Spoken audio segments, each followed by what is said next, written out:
YouTube. This is Ace. This is Zakura. And Moogle. And today we're going to be having a review for the new Godzilla movie that came out, Godzilla Resurgence. It came out in theaters a few weeks ago. And while it's no longer in theaters, well, if you're interested in possibly picking it up for a DVD release, or if they decide to re-show it sometime at theaters, this can be a little bit of a guide for you on whether or not you should watch it. In our case, it was, like I said, very limited release of about 100 theaters, I believe. Now, but we all three, of course, saw it. Zakura and Moogle here, I believe you two saw it once, and I watched it with both of you, so I saw it twice here. Right? Yep, that's correct. Yeah, we ended up having to go halfway across the state to get to a theater to actually show this thing. Yup. And Zakura can here tell you on the opening day just how busy it was. Yeah, I mean, sold out over 3 hours before we even actually got to the theater to even purchase tickets, and then we ended up having to go to another theater on the other side of the city we were going to see it at. Yeah, so... Yeah, and me and Moogle were there on one of the last days we were going to show it. They were down to, I believe, 4 tickets. Yeah. Again, I think 3 hours in advance. 2 or 3 hours before it was supposed to go on, we were that close. Yeah, so it was, it was quite something there. Anyways, so they did do a very limited release, and also it is going to be in subtitles. I should mention that. They might do a dub later on when they release it in DVD, but the version we all saw had subtitles. So the movie starts off reasonably fast, I would say.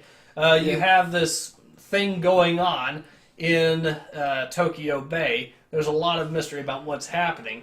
And it's at this point that we're introduced to the main bit, which is going to be dealing with the bureaucracy of Japan, the Japanese government. And Moogle, what's your thoughts?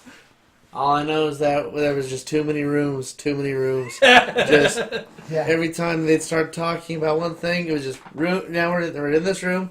Now we're going to switch to this room, we're going to talk about it, and then go back to the first room and tell everyone what we talked about in the last room.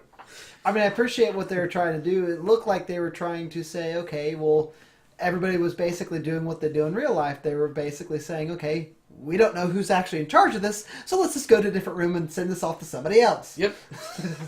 Yeah, I actually counted. I think they switched rooms at least 10 times in the first 20 minutes. Good God, I think I was more motion sick than watching Cloverfield at that point. Yeah, so, and they do their absolute best in this movie to make the Japanese government just look incompetent.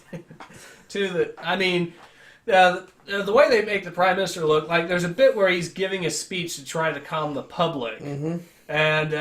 And apparently they use certain information that may or may not have been a bit, misguided.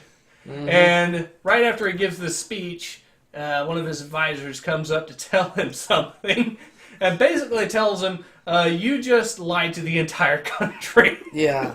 Oh, between that and the fact that he goes up to make that speech and he has to be like, okay, we're in this meeting, grab my my emergency suit. Yeah. And you're like, wait, you're already in a suit. Just go out and talk. No, he's got to wear his blue suit. Yeah. This movie very clearly... Zakura, do you have anything to say? Oh, well, no, I noticed the same thing, that it seemed like there was a lot of focus on bureaucracy and a lot of focus on hierarchy as well. Like, nobody seemed to be able to do anything until the Prime Minister said, okay. So it was like, everybody could come up with a plan, but, nobody could actually do anything until he said, okay. So, obviously, he's sitting there and he's unable to decide, so you have an indecisive guy in charge of everything, basically. Yeah, and when they find out finally that there is possibly a giant monster at the bottom of Tokyo Bay, surprise, surprise, this is a Godzilla movie. Yeah. Aw, really? I was waiting for King Kong.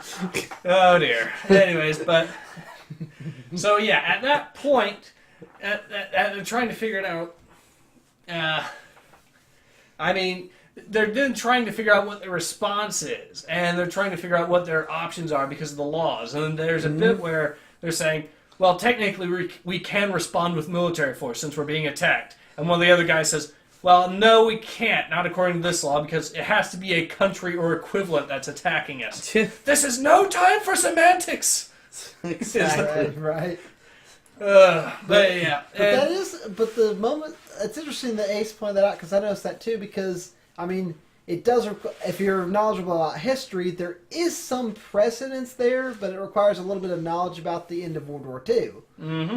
Mm-hmm. I mean, Ace can probably elaborate a little bit on that. Well, I could, but I think that'd lengthen the review a little bit. Yeah, let's keep the history lesson down a minute. All right. All right. So yeah, it of course turns out to be Godzilla, and well, the thing is, I don't think I'll be going that much into spoiler, but essentially the Japanese government is just so stymied by the bureaucracy that it's unable to do anything the first time he shows up, literally because they have no idea. What this thing is, what it is, or what they can, or what they, should their actual do to response actually should try be. to get rid of it. Yeah, And the Prime Minister's, again, his inability to make a decision is not helpful. Yeah, they really make a point of hammering the Prime Minister pretty hard. Yeah. Not to mention the whole deal of them mentioning that they could try to use the military, but there are all these civilians, and how do we get all the civilians out? How do we coordinate all this to get civilians out of the way so we can get so we can attack this thing? And they can't figure it out because they have no idea what law they should use for that. Yeah, and what's worse, in the case where they do end up actually having an opportunity, this is not that much of a spoiler, to actually attack Godzilla at the very beginning, they decide not to. And, well, I'm not going to go too much into the spoilers, but you could argue that this kind of backfired a little bit, potentially, I would say. Yeah, it did backfire, I would say. If you watch the movie, you will see where it definitely was a big setback for them. Mm-hmm. So, there's another... So we go on from that to a stage of planning. And, by the way, there is, I would say... This movie does focus a lot on planning. If you ever watch the show Neon Genesis Evangelion, which is actually made by the same director, you notice a lot of similarities between this and some of the earlier episodes of that show, I would say. Where they do a lot of planning on how to... in the show, of course, the enemies are giant monsters known as angels, and they come up with very detailed plans on how to defeat the angels. Similar situation here. They do very detailed plans on how to defeat Godzilla, right? So they do spend a lot of time, and that's probably one of the bigger issues of this movie, is the pacing of it. You do get several scenes where you do get a fair bit of time with Godzilla in there, and it tends to be pretty decent when he's in there. Yeah. But at the same time, there's a lot of very slow scenes of just planning and planning and more planning. Yep. Zakura, would you agree with that? I would agree that the planning plays a big role. I mean, and the pacing, definitely, you do notice the pacing a little bit, but I guess it also makes you kind of appreciate, the awesomeness when Godzilla himself is on the screen. Yeah, there is that. I will say, having been the one that watched it twice, the second time, the second time the pacing is nowhere near as bad because I guess you kind of get a little bit used to it. Yeah. Moogle, what are your thoughts? Well, I mean, funniest thing is that, especially looking at the pacing of the movie, as you said, it does seem a little slow, and I still laugh when everyone kind of said the 2014 Godzilla had a pacing problem. I think the problem was it was more of the problem of them not showing enough Godzilla, period. Yeah. But the fact that you had so much time spent with the humans and then very little time actually watching the monster do anything. Mm-hmm. And so you look at that pacing versus this, where it's let's plan forever and then that much time of monster, and you're like, all right, cool, we're going to get an awesome Godzilla, and we're back to planning. I mean, don't get me wrong. When Godzilla shows up, he tends to show up for a while too. Like I said, the first time he shows up, the stuff that's happening and like I said, the first 20 minutes is just sheer panic. And while there is a lot of bureaucracy talk, there is also some scenes of him, of course, in that, or quite a few scenes of him in that as well. Now, when it comes to the monster design, I should mention, going back to the first 20 minutes, we're not going to go into spoilers, but when you first saw a monster in the movie, what was your thoughts? I was wondering if this was a newer Godzilla movie or an older Godzilla movie, because the first monster design I see doesn't look like, it looks like it's basically a regular person in a costume, I would say.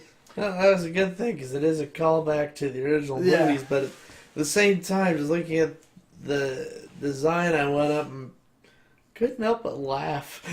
Well, that is comical. But that's when you first see Godzilla. I'm not going to go very much into spoilers, but because I don't want to ruin any surprises. Yeah, we'll just stop there. So we better stop at that.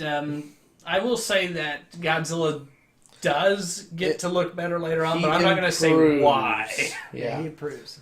Aside from that, there are plenty of homages to the older movies, of course, and of course to Neon Genesis Evangelion, to the fact that music is taken from the very first Godzilla. But some of the roars are from the very first Godzilla. Yep. Tank sound effects are from the first Godzilla. Yeah, the tank sound effects, like the cannons firing, are actually, if you listen to them, are from the 1954 movie. Yep. Which, surprisingly, still sound pretty good. Yeah. I still wouldn't have minded.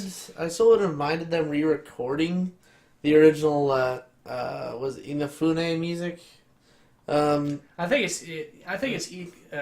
I'll have to check. Look that up. Sorry, I think it's Ikafubi or something. Ikafubi, like yeah, I remember that. Sorry. Yeah. But yeah, the original music. Yeah, I would have liked them to just re-recorded it.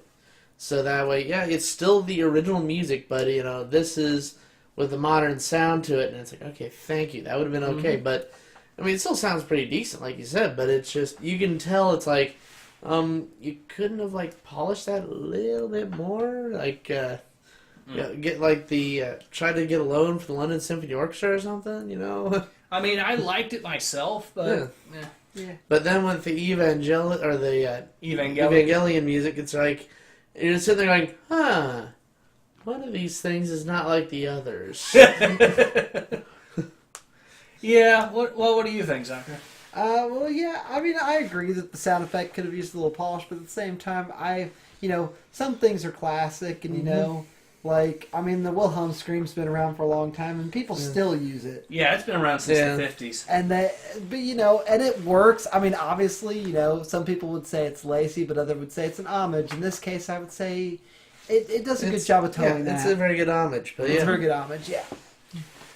All right, so what else? I think we should mention that when Godzilla shows up a second time, we do find out that he actually gets some more powers, we'll say. Yep. I'm not going to go into detail on what those powers are. I'm not going to talk about it either. No. I will say this, though. If you've watched the Philippines trailer, you know what to expect. Yep. Darn you, Philippines trailer. Yeah. In addition to that,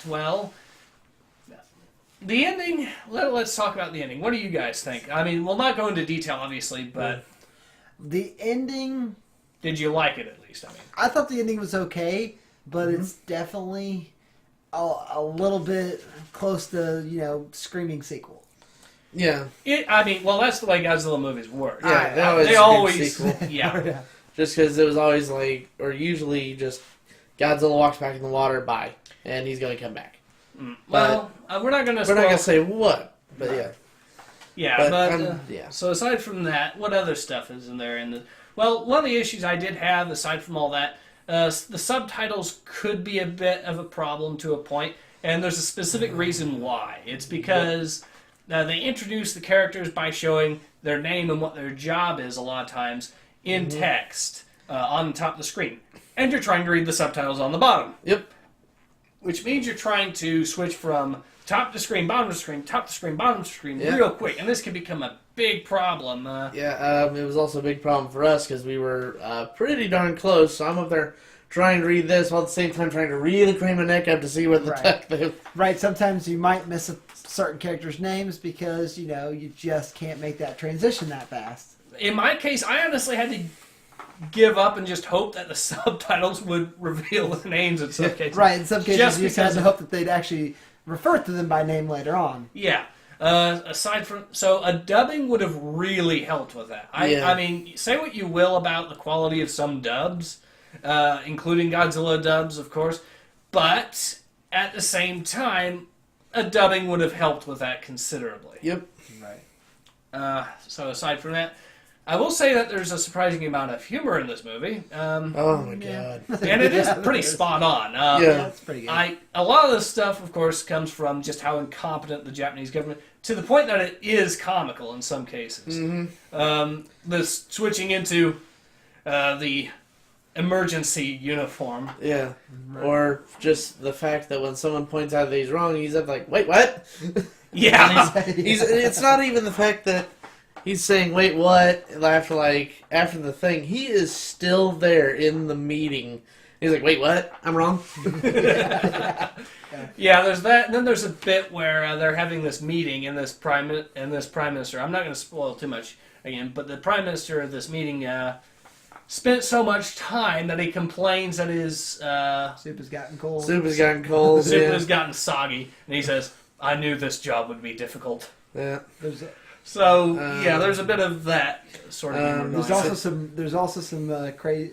There's a guy jokes involving people sleeping overnight at the office. Yeah. There's a bit where a guy completely is so excited by a discovery regarding Godzilla that he just completely loses it and sprints all over the entire office, trying to show everyone he can this thing. Yeah, and I mean, that was hilarious just because he does that and everybody just stops and looks like, what in the world's that guy's problem? Right. So ultimately, did we enjoy the movie? I would have to say yes. I would say yes. I definitely did enjoy it, and even though it was an all-day event, it was definitely worth it. It was an expensive movie to watch. Yeah. When I took Zakura to that theater on the other side of that city, it was about $10, but when I took Moogle to the closer theater, it was about $15. So it was an expensive movie to see, and that's per ticket. Yeah. But ultimately, I enjoyed it. I think these guys enjoyed it. Yeah. Let's see. I got nothing anymore. So. Yeah. Well, I guess that about covers it then, right? Yep, that covers it. Well, this is Ace. This is Zakura. And Moogle. And we will see you guys again later. Yep.